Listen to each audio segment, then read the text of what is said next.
Okay, Leah, you're on. Hello, everyone. I was guided to ask to do this talk, and different things had come to me, this and that, and it is called Just Being. The problem is, I have not been able to write anything down. My right hand does not really allow me to write things down easily.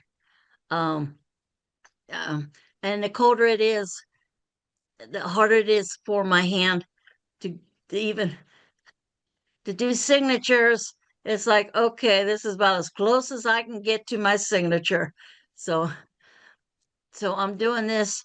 Well, I'm asking the universe to come through me and do the talking because they had given me insights. And it's like, of course, it's like later at night. It's like, oh, please let me remember in the morning or whatever and help me write it down. But so far, but that's okay. I'm going to do a Kyle Cease. And I love Kyle Cease. I actually got to meet him in 2019, and he's ran 3-day conferences, whatever. And he comes out on the stage and says, I have nothing written down. I have no clue what I'm going to say, but here I am. And he is an excellent speaker. I mean, he's just so helpful. What he's got to say, it's all through the universe or whatever you want to call it. He's awesome. But so that to me came to me because I've noticed lately just to be. I don't have to like do anything. And I think with this freezing temperatures here in Cincinnati and a few other places, except in Washington State, which we won't go there, it has been snowy and very, very cold. And good chance Ohio River will be frozen in no time soon. So that's one way to look at it too. We can't get out, especially this weekend at the moment. We cannot get out as easily that we would normally would like to do. So some of us have gotten like the sniffles or certain other things have happened, whatever. I feel it's meant to let us just sit, relax, find something that you're going to enjoy doing by doing nothing. If you got a good book to read, now here's a good chance to sit back and fix hot chocolate or whatever and read this book or go on YouTube and listen to other speakers that resonates with you or certain things that are happening and you feel you have no control over it. It's time to say, okay, universe, if this is meant to be, I need you to take care of it for me. Guide me in what I need to do, what I need to know.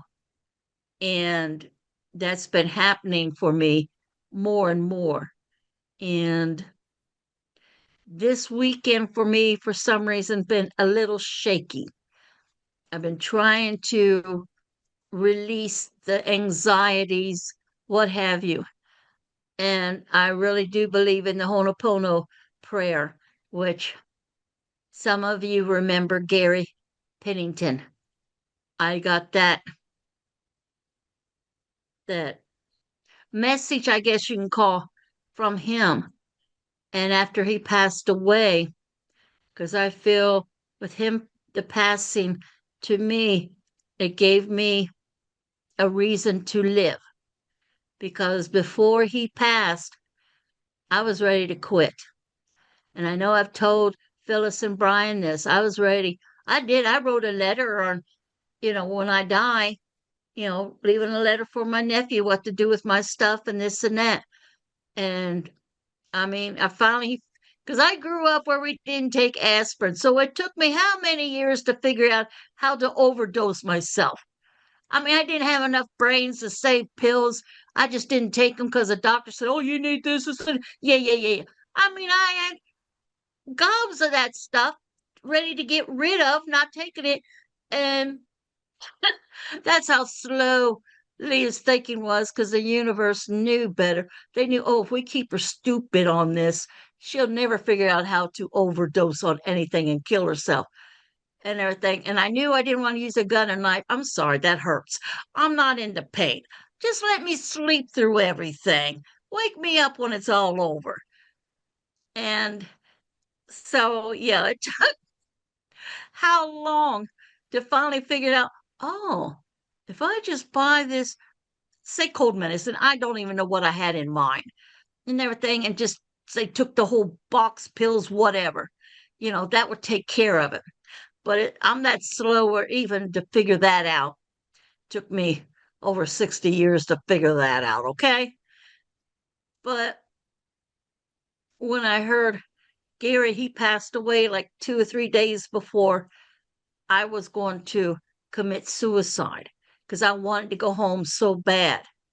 That's what I wanted to do. But when Brian let me know, it came to me that for me, Gary has given his life to me. I knew I could not commit suicide because it'd be too disrespectful to him. And that's when I went to Brian and said, Brian, I need to know why or or heal why I feel I want to go home now. I don't want to wait. I don't understand all this. So going through Lyft with Brian has definitely helped me. Now I don't mind if I go home. It's like, okay, whenever, I'm not in no hurry, and also too, I got things to do. I got this and that. But if I go home, hey, okay, fine. So it's a different kind of ready to go home. And so to me, says, okay, I'm ready to go. But it's not like, no, it's too boring to sit on your butt and do nothing. I'm not going to go because, yeah, because, with me going, the 7th of this month made it 2 years that I had my open heart surgery. So, if I really wanted to, I could be just like, oh, I can't do it. I don't have time for that. I'm still here. I got to get up. I got to get going. I got friends to see. I got places to go. Not that I'm able to go like I want to see friends because my body is still going through its thing. But that's it. That to me is the difference. Back then, I wanted it end to end. Now it's like, eh, whenever you take me, that's fine. But at the same time, get my clutter and realize, ooh, my nephew is going to be pissed when he sees all this crap I've been hanging on to. So, with the help of my home care, I've been going through things. I've been getting rid of a few things, not as much as I should, but compared to how it was, I've got space in my living quarters now. And so it's that because I've heard through things, through the YouTube talking, reading, picking up whatever, that if something's in your house and it doesn't make you happy, get rid of it because why are you hanging on to it?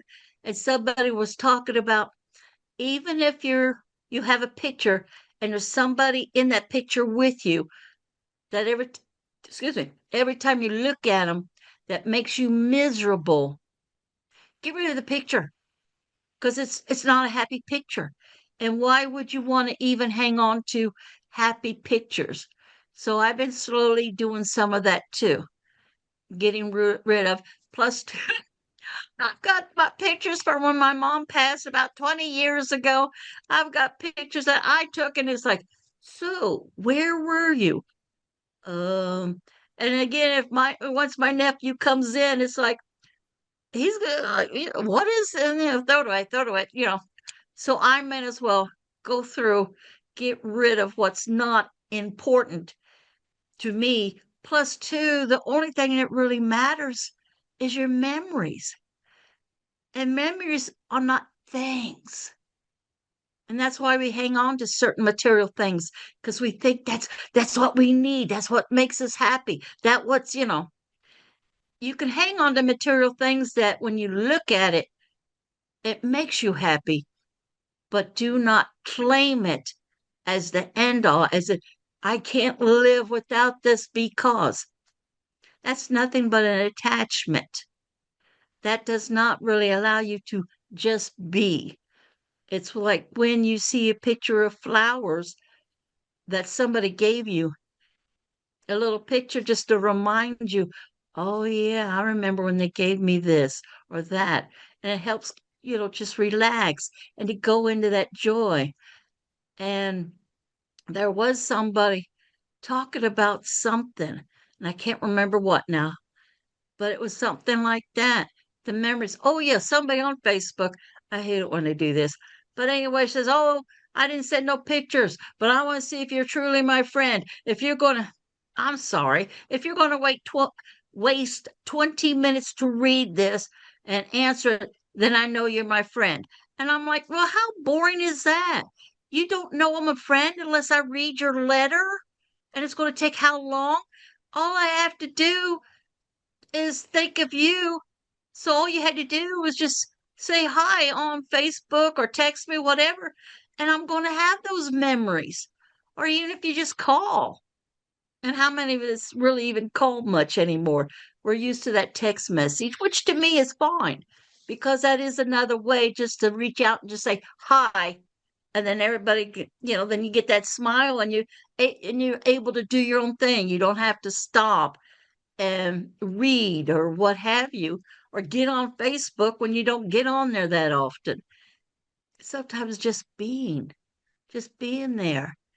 And it's like said before, just passing that smile around, just pass the hi and the memory. So I did answer it because she wanted you to say a word and copy paste. I'm sorry. I'm not that technical. Hey, I could get on this laptop, get it here on Zoom, but don't expect me to get all fancy dancy. Nah, not able to. So, so I did, and I said, all I have to do is see your name, and I already know, already had visions of what we've done before, even though it's been since 2019 because after 2020 things were a little shaky. So most of these memories when I met some of these people was before that. I said it gives me a smile. I said even though I'm not part of your life per se, but I remember. Sometimes just remembering certain things, or you do come across a certain card or a letter or a piece of a figurine or what somebody gave you. Sometimes that's just it. You're just being there. You're in that positive memory that you want to remember. And and that brings a smile to me. So even though I'm not able to physically to see each and every one of you that's even here on Zoom, it doesn't mean you have not touched my heart. It does not mean I don't have good memories. And sometimes, yeah. And if something does come up, that's when to me the Ho'oponopono prayer comes in handy. It helps me release the anxieties so I could be more of just here. I can allow more than I'm meant to be. I could do I could do so much more from the inside. And sometimes that's all it is just being in touch with the inside of you, that you end up being more with what is outside of you. And it also so to me that is what is important. Is just be. And sometimes that's all you need is that smile, that hi from somebody, because they're thinking of you, even if it's for a few seconds, because sometimes just somebody saying hi for a few seconds, it's still like it's a connection. You're not being forgotten. And so clearing out your old stuff, you're making room for the new stuff. You're making more room for more friends that resonate with you, you could talk to. And that's like here, we could talk about different things, but at the same time, not everything's going to resonate with everybody. That's why there's so much going on. That's why there's so many different healing tactics, not tactics, healing modalities, sorry, modalities. There's so many, you know, that's why, I know that helps Lori Kay, what she's been learning, what she gets into and this and that. And now that she's got a podcast and she's able to branch out and she's able to get Brian on there, she was able to, different connections and Lori R, what you are able to do and this and that. And Susie, you got horses and what have you. It just, to me, and I know when you go out, say, "Oh, I got to see the horses." I bet you perk up the minute you just think horses. You're like, "Oh, it's a horse, yeah." And Karen showed off her kitty cat to me and Brian, and it was like, "Oh, it's a kitty cat," So it's different things like that. And Lori R, I hope your kitty cat gets that award thing for being the cutest cat or whatever it is, and just even thinking about whether you voted or not. This idea, oh, she's got a cute cat. And Brian, whether you like it or not, you seem to attract cats, which Phyllis keeps telling you there's a limit. And you're like, I know. And next thing you know, there's another or two or three kitty cats coming in saying, "Hey, I'm here." And you're like, and you, Brian's like, yes. And you feels like, okay, come on in. What you going to do?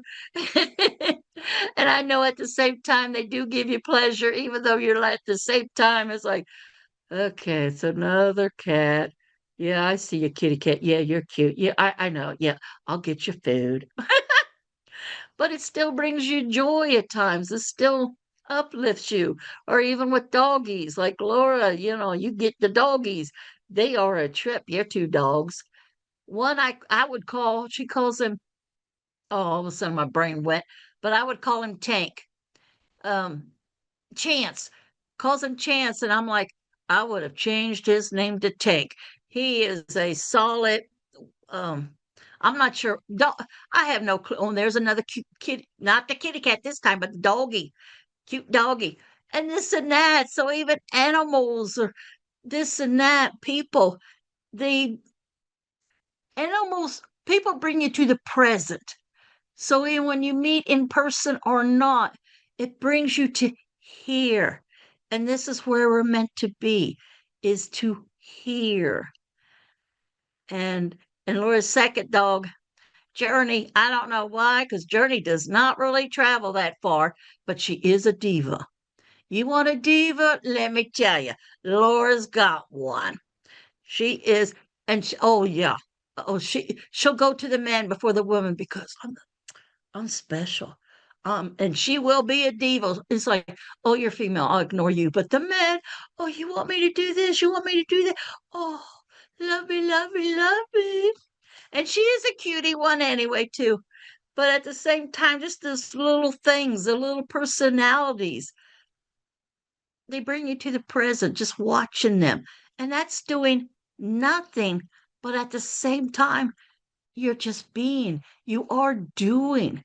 You're doing by sitting and allowing all this positive stuff come to you in a wonderful way. And that way, too, if you're worried about something or frustrated, you try not to, because the animals will detect your energy. But at the same time, certain animals allow you to have that and calms you down. And sometimes just having a friend. There are times you just need a friend and they don't have to keep on talking. Sometimes just having them there, having them show up, having them being there. That is doing something for you.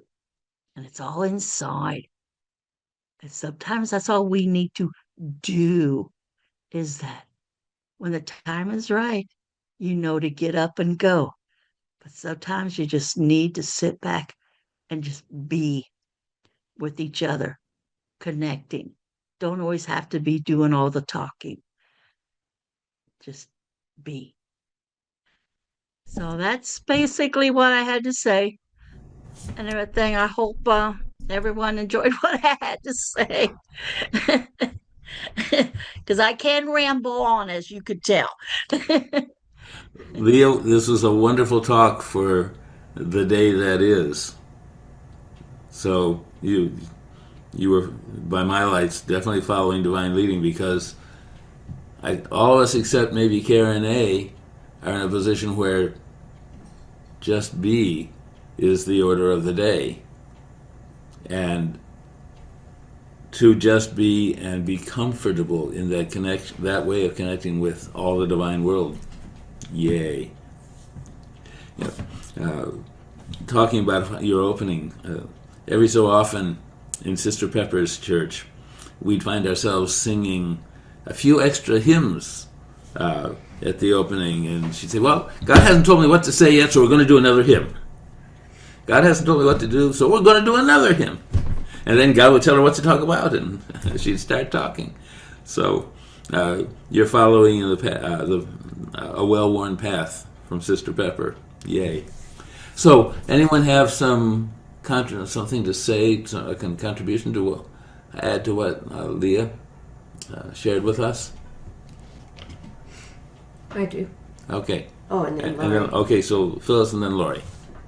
Yeah, I just, Leah, it reminded me of a moment recently when I don't know what day it was, but it was a busy day and had a number of people on my mind and praying for them, and the thought just came to me to just relax, pray for them, and just go on and do what you need to do and not worry.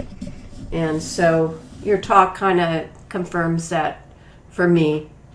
And that's why Saturdays was on relaxation, to relax into it, that when we get all hyped up and tense about things, we're turning off our creativity. So that's something, for me to think about. Thank you, Leah.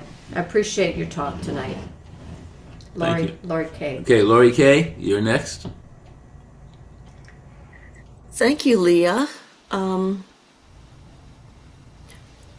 I typed in so I wouldn't forget. Just being is doing something, is what you said. Yeah. This weekend I've been pretty immobile. I'm very, very disturbed by what is happening in our country and with the young man who was unalived. And it's been a weekend of going inside, of being inside, not just physically, but emotionally going, okay, so all I can, I came to this place where that just be really became an interesting thing for me. It was like, that's not enough. I wanted to do more, and there was no more I could really do. But there is. I mean, energetically, we are infinite. Energetically, we can do everything, but we just might not know what that means or how to do it, or, it's a nice idea, but can we turn it into action? And I found myself, I went onto TikTok to do a TikTok live today, and I guess I wasn't supposed to be of help to a lot of people because for some reason I wasn't showing as being live, so I ended up speaking to one person, which is fine. And but it was really about it that just be is I think that for my money, it's the deepest message of all of them that I can think of right now.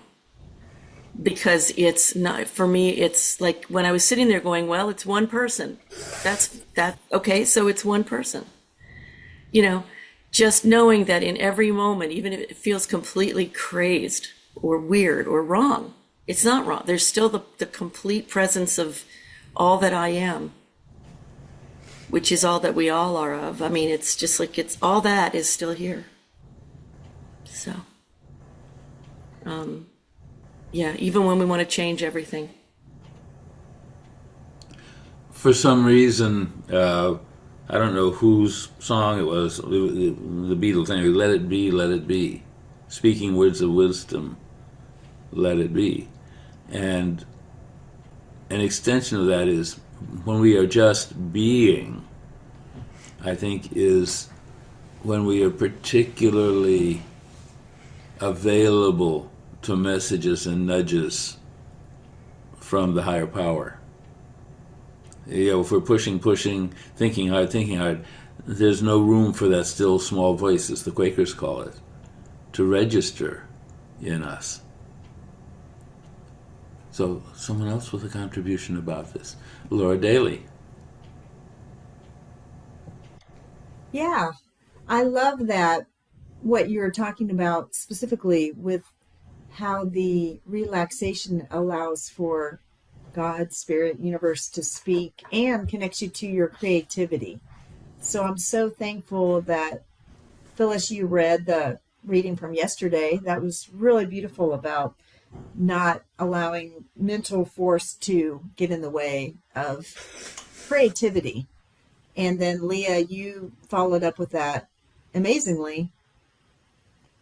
And it's so difficult at times to stop that mental process, especially when we're upset about things happening in the world.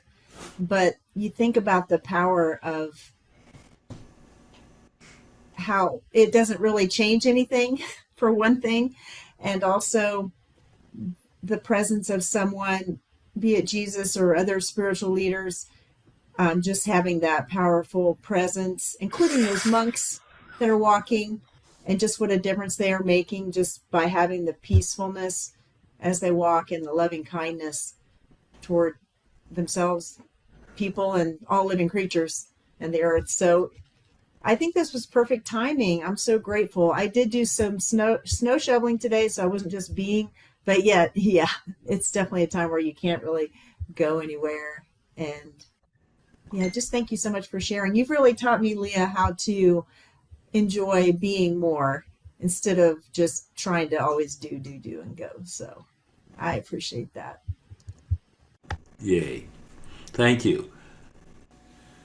For some reason, Bob, I'm not ready yet, but Bob Vogus just came, and he's simply nodding at all of you. So, Laura Daly, Bob Vogus passed about 2 months ago. Okay. So, he has come to visit us. Thank you, Bob. Yeah, thanks. Okay, so we thank you, God, for protecting us, for having gotten us through another week, for having put us to work this week. We thank you for watching over us and helping us to grow as we share with each other this evening. We thank you for helping us to grow in you and serve as we depart from here. Guide our feet, guide our minds, guide our spirits, guide our hearts. Help us to lift the world up in the midst of all the turmoil that is. Help us to stay grounded in you and of you as we walk through this world, that others, whether we see them or not, might benefit from your love. Guide us back here again, we ask, dear God, so that we can share this community, enjoy each other, pray with each other, and encourage each other.